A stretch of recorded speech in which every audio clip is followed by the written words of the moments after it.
Hello any fans, so finally I'm back with a new series called Idaten and Jump Season 2 Ultimate War। यार दोस्तों, मैं काफ़ी समय सोच रहा था कि मुझे Idaten and Jump का सीजन 2 बनाना चाहिए और इसकी डिमांड बहुत ज़्यादा है और फैंस को बहुत लाइक करते हैं और इसका एक ही सीजन है, तो मैंने सोचा इसका दूसरा सीजन बनाया जाए। सो फाइनली आज मैं Idaten and Jump Season 2 the ultimate war का पहला एपिसोड लेके आ चुका हूँ।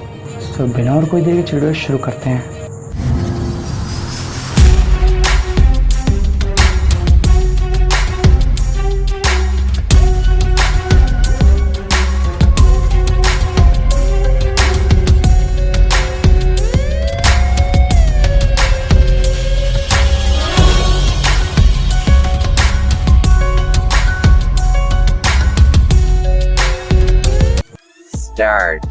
एपिसोड की स्टार्टिंग में सोयामोटो को दिखाया जाता है जो कि अपने फ्लेम काइजर चला रहा होता है। तभी अचानक से वहाँ का पूरा एरिया हिलने लग जाता है और उस एरिया को देखकर ऐसा लग रहा होता है जैसे मानो पूरी धरती हिल रही हो। तभी शो अचानक से अपनी फ्लेम काइजर को किस तरह से कंट्रोल करके रोकता है और सोच में पड़ जाता है कि अचानक से जगह हिलने कैसे लग गई, आखिर ये सब क्या हो रहा है। और तभी हमें एक अजीब सी चीज़ दिखाई जाती है, जहाँ पर शो होता है वहाँ का पूरा एरिया डार्क फॉग से ढक जाता है और इसके बाद हम दिखाया था सिर्फ वही एरिया नहीं बल्कि पूरी पृथ्वी डार्क फॉग से घिर चुकी होती है।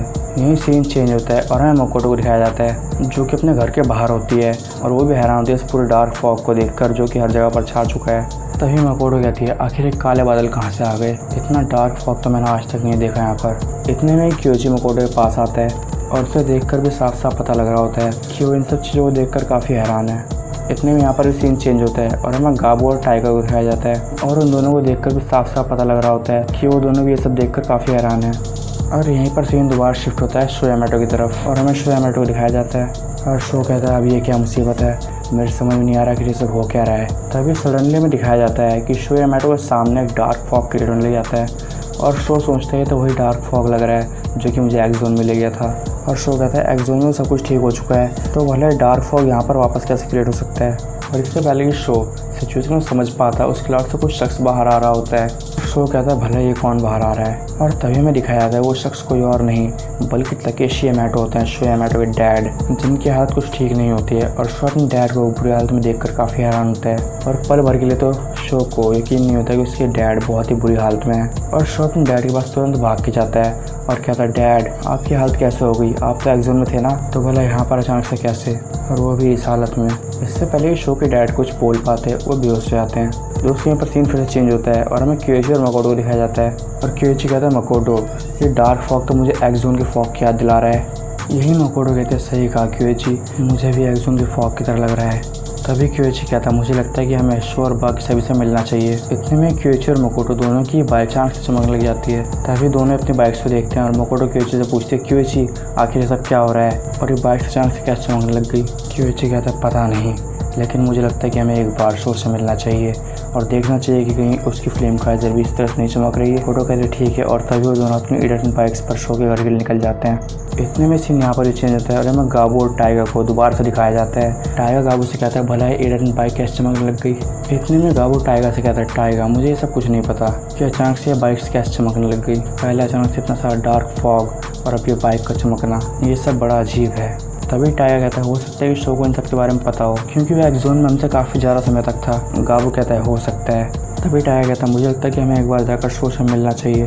तभी गाबू कहता है शायद तुम सही कह रहे हो टाइगर, तो चलो चलते हैं और देखते हैं कि शो को इसके बारे में पता है कि नहीं। और तभी टाइगर और गाबू भी अपनी बाइक्स पर शो के घर के निकल जाते हैं। इतने में सीन फिर से चेंज होता है और हमें सोयामोटो को वापस से दिखाया जाता है जो कि अपने डैड को लेकर अपने घर आ चुका होता है। और इस वक्त शो के डैड रेस्ट कर रहे होते हैं क्योंकि इस वक्त वो बेहोश हैं। कुछ देर बाद अयूमो यानी शो का छोटा भाई उससे पूछता है कि डैड उसे कहाँ पर मिले और उनकी ये हालत कैसे हो गई। और इस वक्त शो की मॉम और ओसुकी वहीं पर होते हैं और उसके बाद शो अयूमो और अपनी मॉम को सारी बातें बताता है जो उसके साथ हुआ था और उस तकेशी कैसे मिले। तभी अयूमो कहता है भाई ये बहुत ही अजीब है कि पूरे वर्ल्ड पे पूरी तरह डार्क फॉग से कब्जा है और डैड की हालत और ऊपर से एक्स जोन के डार्क फॉग का क्रिएट होना। तभी शो हैरान हो जाता है कि पूरे वर्ल्ड पे डार्क फॉग छाया हुआ है अयूमो कहता है हाँ, और इस वक्त ये सब टीवी पर भी दिखाया जा रहा है। तभी शो कहता है मुझे लगता है कि एक्स जोन में जरूर कुछ गड़बड़ हुई है। और तभी अचानक से शो के घर की रिंग बेल बजती है और शो जब देखने जाता है कि डोर पर कौन है, तो डोर ओपन करके देखता है कि उसके बाकी सभी दोस्त होते हैं, क्योइची, मकोटो, गाबो और टाइगा। शो उन सबको अपने घर के अंदर बुलाता है और उनसे पूछता है कि भला तुम सब यहाँ पर कैसे। इसके बाद क्योइची बोलता है कि शो, हमारी इलेक्ट्रॉन बाइक्स में अचानक से कुछ लाइट्स चमकने लग गई थी, जो कि इससे पहले आज तक नहीं हुआ है, और ऊपर से अचानक से स्टार फॉग का आना। क्या तुम्हें इसके बारे में कुछ पता है?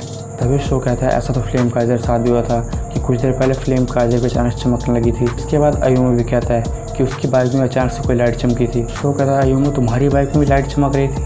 अयूमो कहता है हाँ भाई। तभी शो कहता है कि अचानक से सभी रेड बाइक्स में लाइट कैसे चमकने लगी और इस लाइट का मतलब क्या है, और ऊपर से डैड का अचानक से एक्स जोन से वापस आ जाना। तभी गाबू कहता है हे तो शका तुमने, तुम्हारे डैड एक्स जोन से वापस आ चुके हैं, और आए तो कब वापस आए? और तभी शो गाबू, मकोटो, टाइगा और क्योइची इन सभी को सब कुछ बताता है जो उसके साथ हुआ है। सारी कहानी सुनने के बाद क्योइची कहता है कि जरूर इन सभी घटनाओं का एक दूसरे के साथ कुछ ना कुछ मेल जरूर है।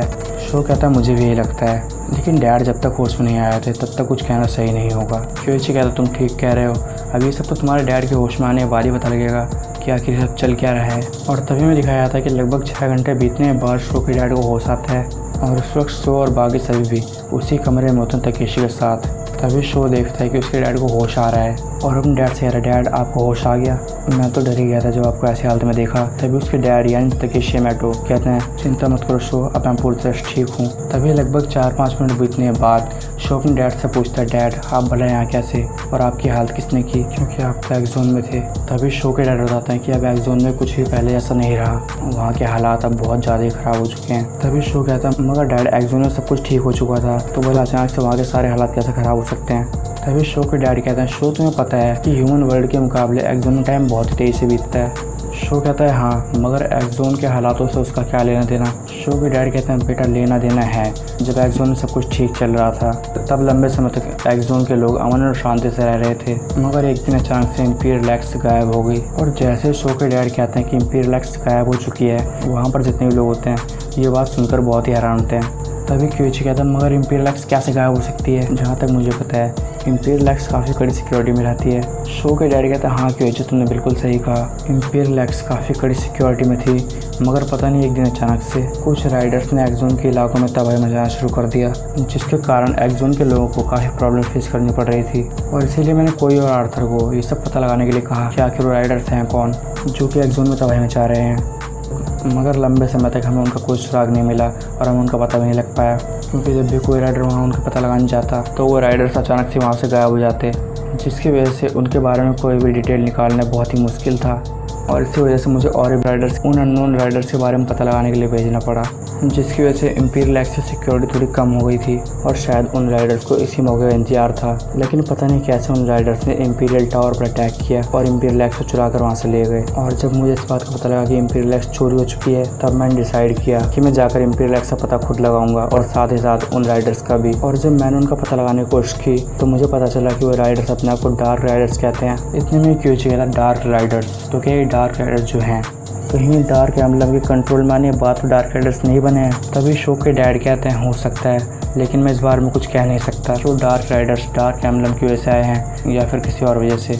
तो चलिए दोस्तों, Idaten jump season 2 the ultimate war के पहले एपिसोड को एक ख़त्म करते हैं। और यार ये मैं सोच रहा हूँ कि मैंने अवेलेबिलिटी सीरीज़ बनानी बंद कर दी है, मैं उसका एपिसोड जल्दी लेकर आऊँगा। लेकिन दोस्तों आप मुझे कमेंट में ज़रूर बताइएगा कि आपको इडाटेन जंप कैसा लगा। और दोस्तों वीडियो बनाने में बहुत ही मेहनत लगी है, सो लाइक कीजिए और कमेंट करना बिल्कुल मत भूलिएगा। और अगर आपको वीडियो पसंद आए तो चैनल को सब्सक्राइब कर दिया, जिससे कि इन फ्यूचर आने वाली वीडियोज़ की नोटिफिकेशन आपको टाइम पर मिल जाए। So thanks for watching the video.